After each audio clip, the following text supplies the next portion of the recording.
The first hard frost of October came early the year Alina Ruth stopped counting on anyone but herself.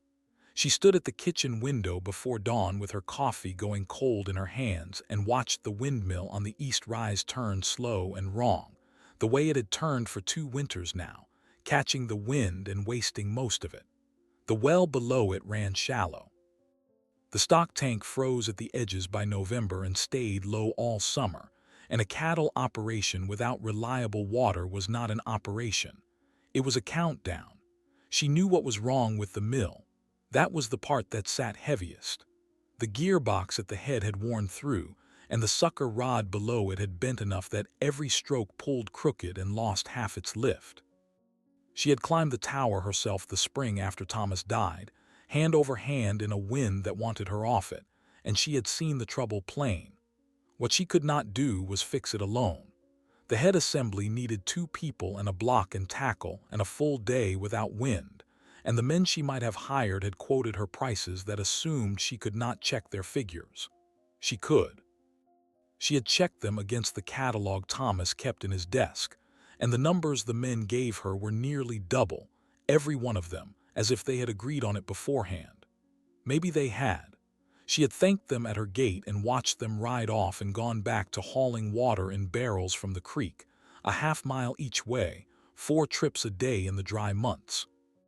Her daughter Grace was 8 that autumn, old enough to lead the wagon horse on the water runs and young enough to still ask, every few weeks, when the windmill would work again.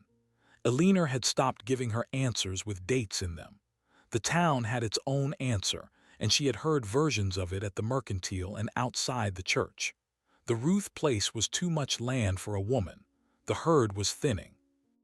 The smart thing was to sell to the Calder brothers, who ran the big spread to the south and had made her 2 offers already, both of them polite and both of them insulting, priced as if her land were half rangeland scrub instead of the best watered quarter section in the county, or what would be the best watered if the water could be brought up out of the ground where it plainly was. The Calders knew that. Everyone knew that. It was the whole reason the offers kept coming and the whole reason the prices stayed low.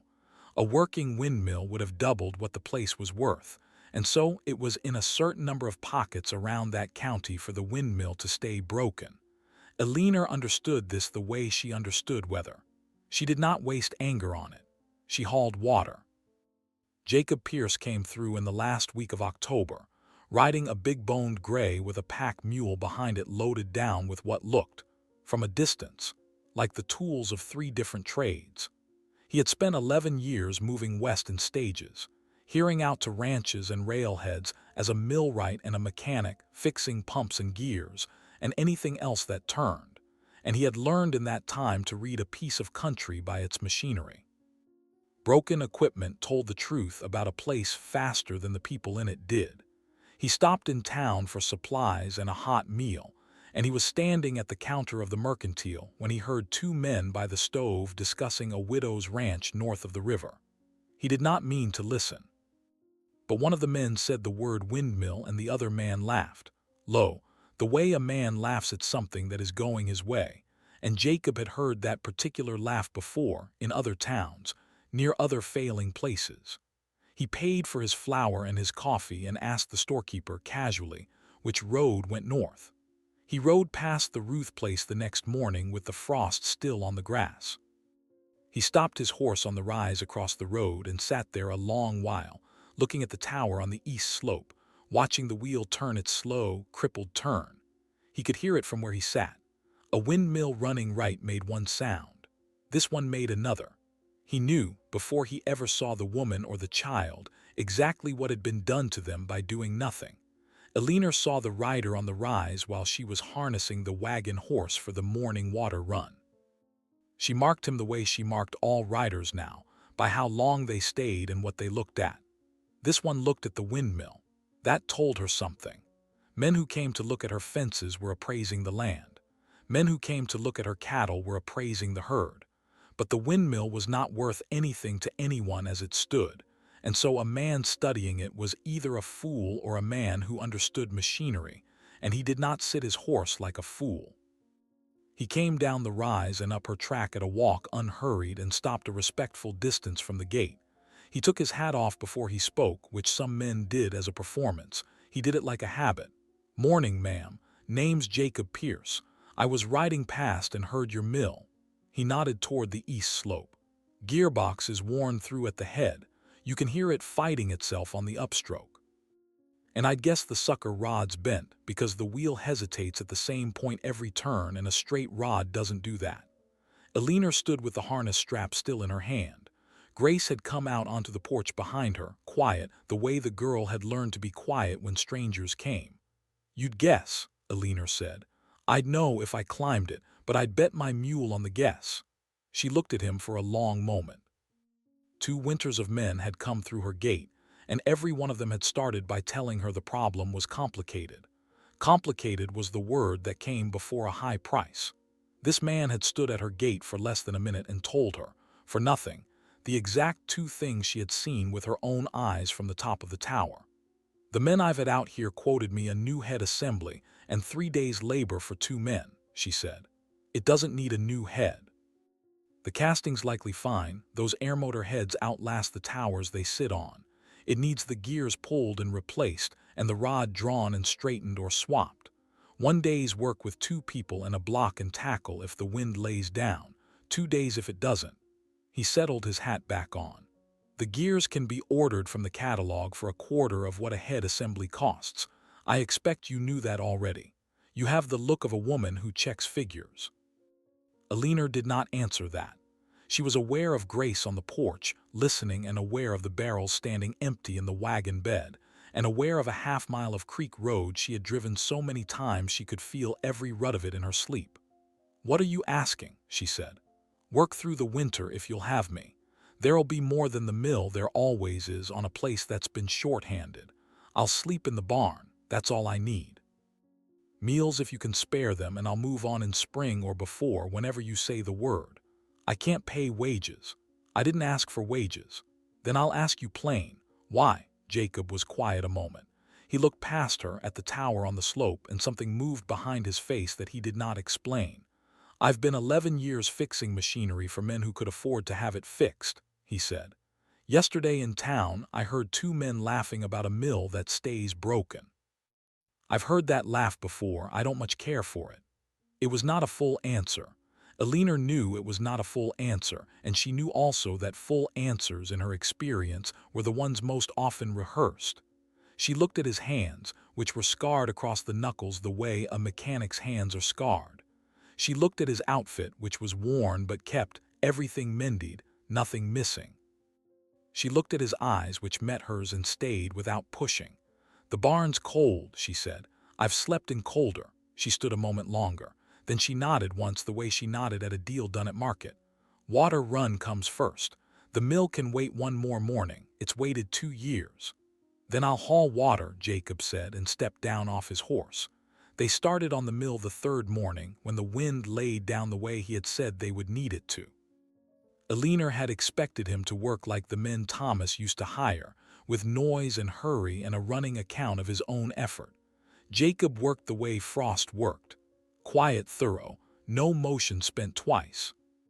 He rigged the block and tackle to the tower head while she managed the lines from below, and when he called down instructions, he called them plainly, without the coding of apology men used when they were uncomfortable telling a woman what to do, and without the edge men used when they enjoyed it.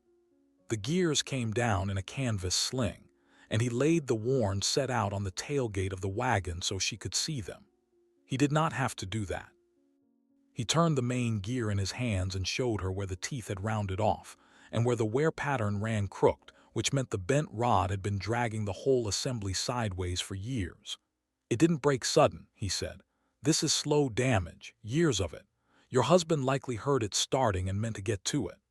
"He meant to get to a lot of things," Alina said, and then was surprised at herself, because she did not say things like that to anyone. Jacob only nodded and set the gear down, and did not use the opening to ask what a widow was worth in that county, and she found that she trusted him a fraction more for the questions he did not ask than for anything he had said. The replacement gears had to be ordered from Kansas City. Alina rode to town herself to place the order at the freight office, and she paid for it in coin counted out of the tin box under the floorboard of the bedroom. And she was aware of the freight agent's eyes on the money, and aware that the order would be common knowledge by supper. The widow Ruth is fixing her mill. She understood what that sentence would mean in certain houses. She placed the order anyway, and rode home with her back straight the whole way. While they waited on the freight, Jacob drew the sucker rod. It came up in 20-foot sections, and the bend in it was low, deeper than a rod bends from wear. He stood over it a long time in the yard, and Alina came and stood beside him, and neither of them said anything for a while. "You see it," he said finally. "I see it. A rod bends at the top from a failing gearbox, from the head jerking crooked on every stroke. This bend was low, down where the rod ran inside the well casing, where nothing touched it but the pipe itself, unless the casing had shifted, or unless, some night when the house was dark, someone had hauled the rod partway, sprung it against the casing head and run it back down. It was an hour's work for a man who knew mills. It would never show from the surface. It would just make a well pull weak and weaker until the day it stopped, and the whole county would nod and say the water had gone bad on the Ruth place, the way water goes. Could be the casing shifted, Jacob said. Frost heave settling, it happens. Could be, Alina said. The gearbox wear is honest for what it's worth. That part's just years, but this, he touched the bend with his boot. This I can't call honest, and I won't call it proof either. I've been wrong before about what I can't see. She looked at him. Most men holding a suspicion like that would have spent it, made themselves large with it, stood in her kitchen unspooling theories. He had laid it down in front of her like the gears on the tailgate, shown her the wear pattern, and stopped at the edge of what he knew. It was the difference, she thought, between a man who wanted to be right and a man who wanted the water running. Straighten it or replace it, she asked. Straighten it. I'll true it against the barn beam and we'll run it down with a guide this time. If it bends again low in the same place with a guide on it, he looked at her. Then we'll know something, and we'll know it quiet. Quiet suits me, Alina said. Grace called them in for the supper she had been minding, proud of it, and they went. The gears came in on the freight wagon the second week of November, crated in straw, and the teamster who delivered them lingered in the yard longer than the unloading required, looking at the barn, the stock, the house, the way a man looks when he has been asked to look. Alina signed for the crate and thanked him and stood in the yard until he was gone. Jacob watched the wagon out of sight from the tower base and said nothing, and she said nothing, and the nothing they both said was its own kind of conversation. The wind laid down 2 days later. They went up the tower at first light, and by the middle of the afternoon the new gears were seated and the straightened rod was hanging true inside its guide, and Jacob came down the ladder and stood back, and Alina released the brake. The wheel came around slow, took the wind, and turned. The sound of it was the thing she had not prepared for. A mill running right made a low, even, working sound, a rhythm like a good horse walking, and she had lived under that sound for 9 years of her marriage, and had not known she was hearing it until it stopped. Now it came back over the yard, stroke after stroke, and below it, faint, the sound of water rising in the pipe, and then the first gout of it splashing into the stock tank, cold and steady and indifferent to everything that had been done and not done to keep it from coming up. Grace ran to the tank edge and put both hands in the water and looked back at her mother with her mouth open, and Alina stood where she was and let the sound go through her. It'll want greasing every month through the winter, Jacob said, coiling the tackle line, and the guide should be checked in the spring. Past that, it'll outlast all of us. He said it in his ordinary voice, and he did not look at her while he said it, and she understood that he was giving her the room to have whatever was moving through her face without a witness. Thomas used to say he'd fix it come summer, she said. 4 summers he said that. Men say that about mills. Mills are patient, right up until they aren't. She laughed, a short sound, rusty from disuse, and Grace looked over from the tank in open astonishment, and Alina gathered herself and went to start supper. The water changed the arithmetic of the place inside a week. 4 trips a day to the creek became none. The hours came back to her like wages. The stock drank their fill and the tank stayed full behind them, and Alina walked the east pasture and let herself count, for the first time in 2 years, forward instead of down. The herd could winter properly now. Come spring, with water, the quarter section would carry half again what it carried. Come summer, she could take the cut hay off the creek bottom instead of grazing it to dirt. In town, the change was noted. She felt the nodding. At the mercantile, the storekeeper's wife asked after her health with a new and particular sweetness, and outside the church, 2 men she had known 10 years touched their hat brims and did not quite meet her eyes. And on the second Sunday, Ansel Calder himself crossed the churchyard to her, hat in hand, and said he had heard her mill was running, and that he was glad of it, and that his offer stood all the same should the winter prove hard. He said it kindly. He had always said everything kindly. He said it the way a man says a thing he wants remembered later in front of witnesses, and Alina thanked him for his concern in the same coin and took Grace's hand and walked to the wagon. "That man smiles wrong," Grace said when they were out of the churchyard. "That's not a thing we say out loud," Alina said. And then, because the girl deserved honesty from at least one direction in her life. "But you keep noticing things like that. Just keep them behind your teeth."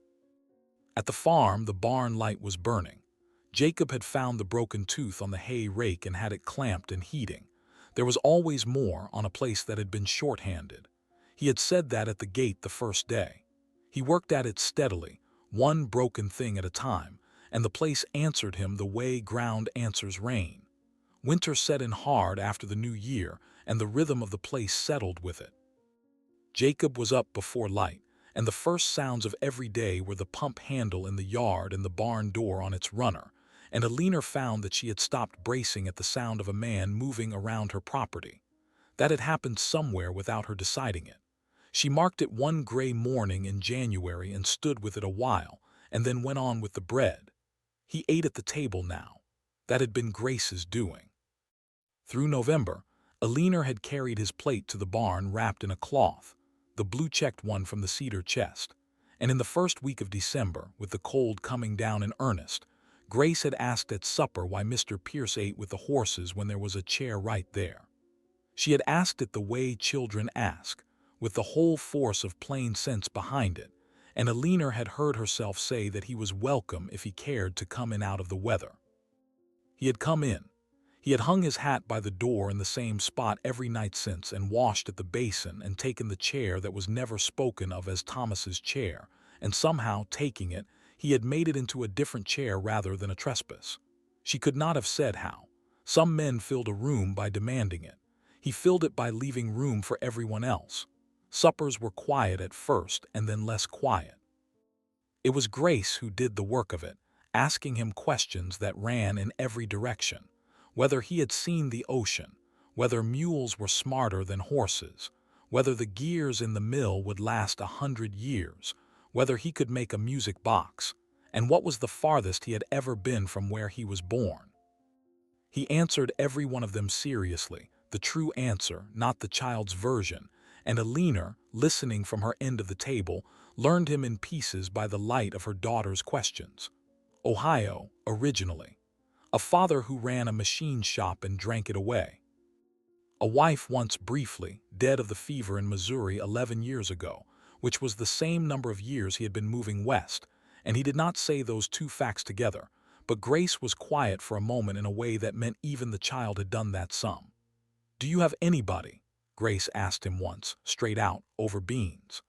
"I've got a mule that tolerates me," Jacob said, and a standing invitation from a rail yard in Sacramento. And that was the nearest Alina ever heard him come to saying no out loud. Through January, he rebuilt the hay rake and rehung the barn door and took the kitchen pump apart and packed it new, and the pump, which had shrieked for 3 years, went silent, and Alina kept finding herself listening for complaints from the machinery of her life and not hearing any. It was a strange abundance. She distrusted it on principle for a while, and then gradually stopped. She caught herself watching him sometimes, at the workbench with Grace beside him, handing him tools and getting the name of each one as she did. At the corral rail in the blue evening, studying the sky the way stockmen study it, though he owned no stock. She watched, and noted that she was watching and put it away behind her teeth, where she had told Grace to keep things. It was Ruth Ann Beecher who said it out loud at the February quilting, with her needle going and her voice pitched for the whole frame to hear.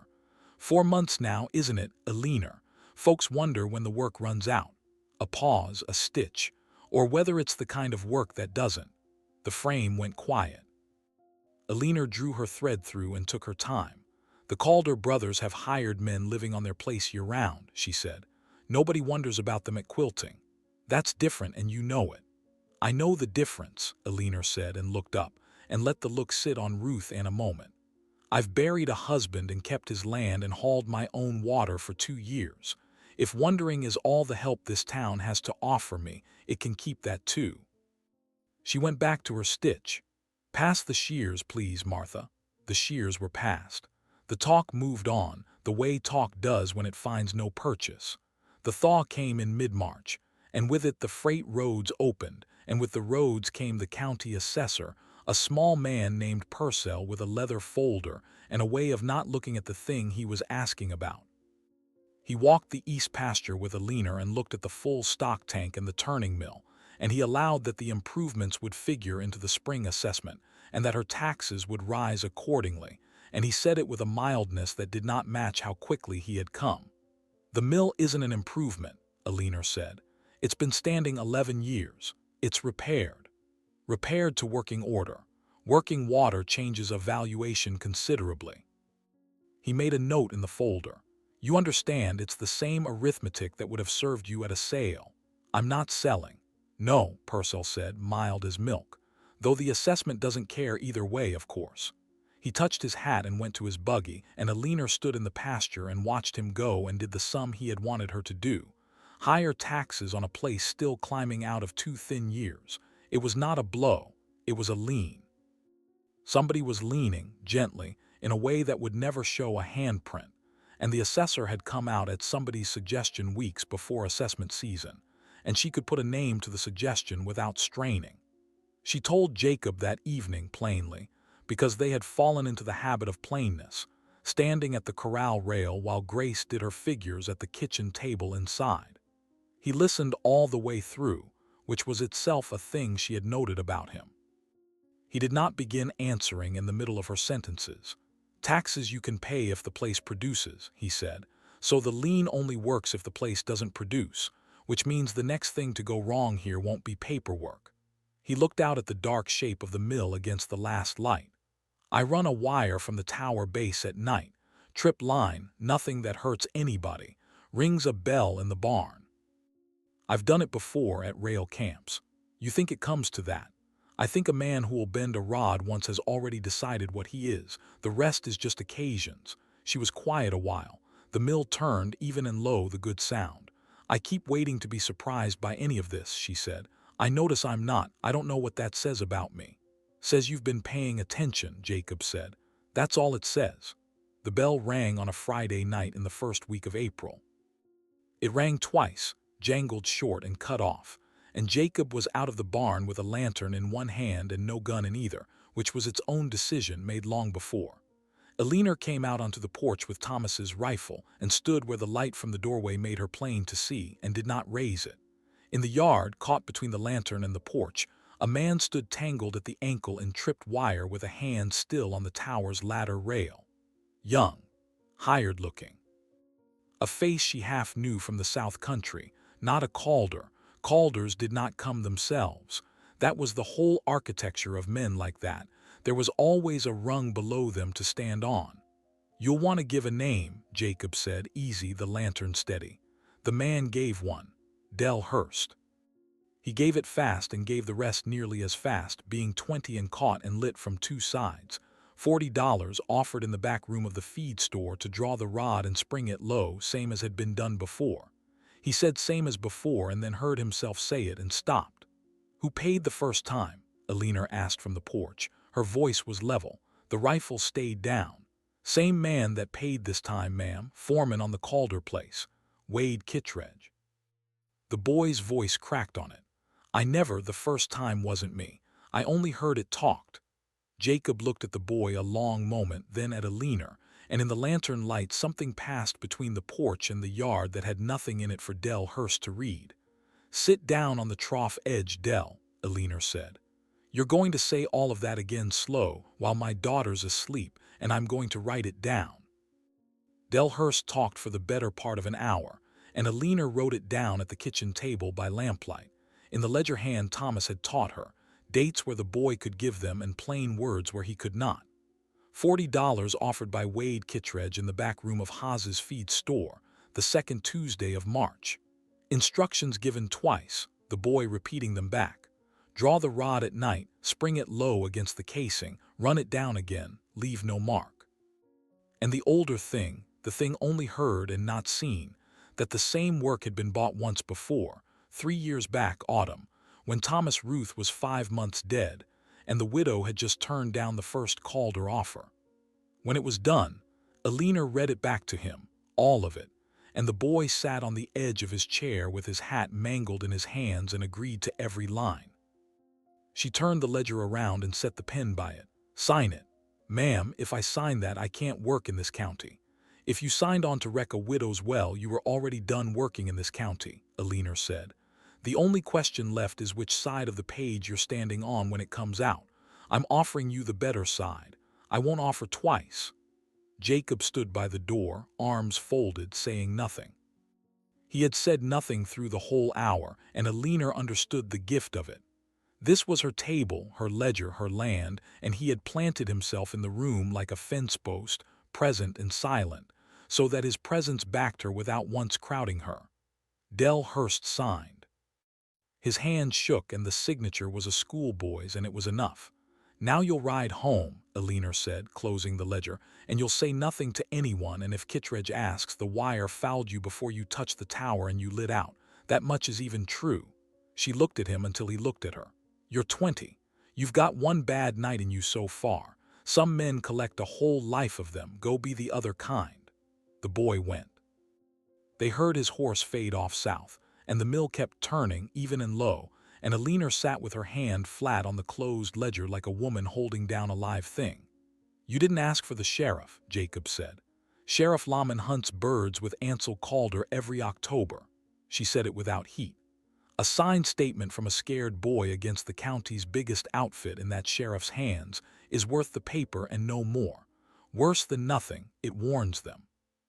She looked up. "It has to go over the sheriff's head, or it has to go somewhere money listens."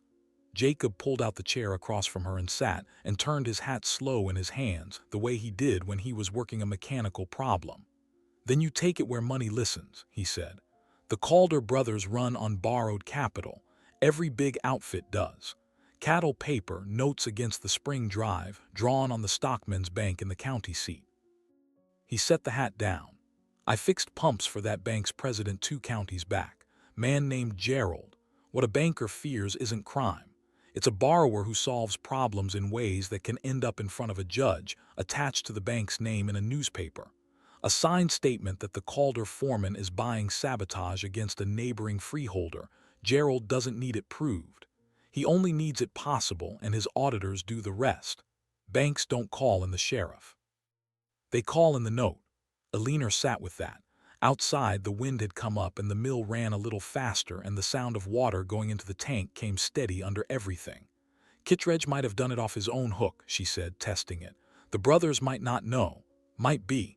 A foreman doesn't spend $40 twice without it coming from a ledger somewhere, but might be." Jacob nodded slowly. "Which is why you don't accuse, you inquire. You put the statement in front of the money and ask a question, and then the Calders can spend their spring explaining themselves to their own bank instead of leaning on you. However that shakes out inside their house." He stood and picked up his hat. "It stops being your problem the day the question's asked. You'd ride to the county seat with me." "I'd ride ahead of you," Jacob said. "Roads being what they are." They rode to the county seat on a Tuesday in the 3rd week of April, leaving Grace with the widow Hanson, who asked no questions because she had spent 30 years not asking them, and had the best tended tongue in the county. The roads were dry, the creeks were down, and they made the 30 miles by early afternoon, and if Jacob rode the whole way with his eyes working the fence lines and rises, He did it without remark, and Alina did him the courtesy of not remarking that she'd noticed. The Stockmen's Bank of Carroll County stood on the corner of the square, brick, with its name in gold leaf on the window, and Alina had dressed for it the way she dressed for funerals, dark and plain and pressed. She had the ledger page folded in an envelope inside her coat, and a second copy in her own hand at home under the floorboard, because Jacob had said mildly that paper that exists once doesn't exist, and she had already been reaching for the pen to copy it when he said so. Gerald remembered Jacob. That was plain the moment they were shown into the office, in the way the banker came around the desk with his hand out, and in what he said, which was that the boiler pump Jacob had rebuilt was still running, and the man who'd installed it originally had wanted $400 to replace it. Jacob said it had been a good casting badly packed, and that was the last thing he said for a quarter of an hour. He took the chair by the wall, out of the line between Alina and the desk, and left the room to her. She laid it out the way she had rehearsed it against the sound of the mill the night before.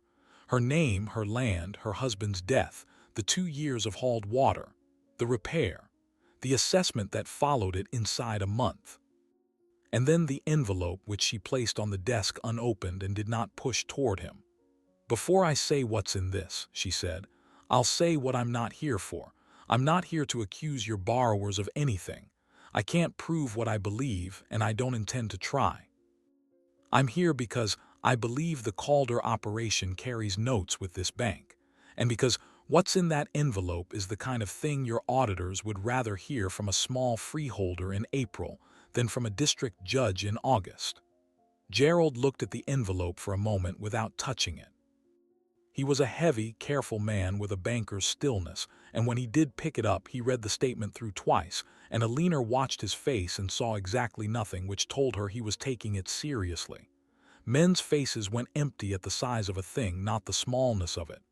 "This is a statement by one frightened young man," he said at last, "nomming a foreman, not the brothers."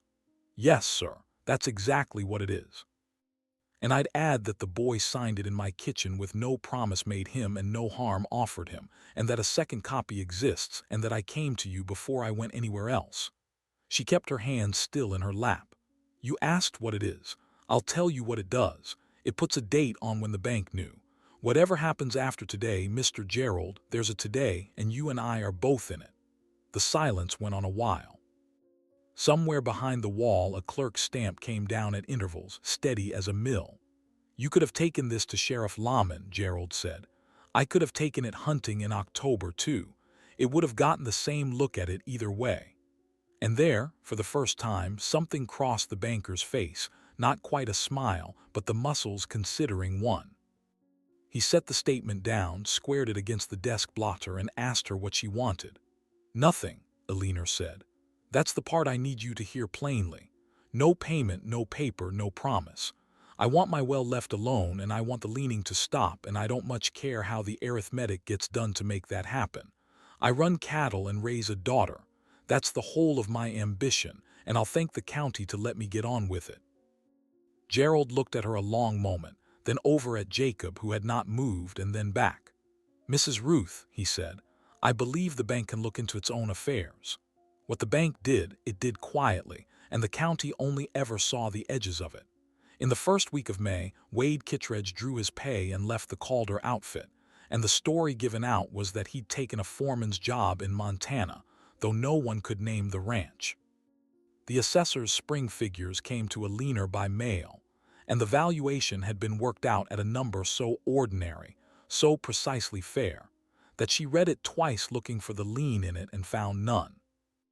And on the last Sunday of the month, Ansel Calder crossed the churchyard again, hat in hand, and said that he understood there had been some trouble on her place this spring, that he'd been sorry to hear of it, and that he'd let his brother know, in case any of their men had ever been anything less than neighborly, that the Ruth land was not for sale and the subject was closed.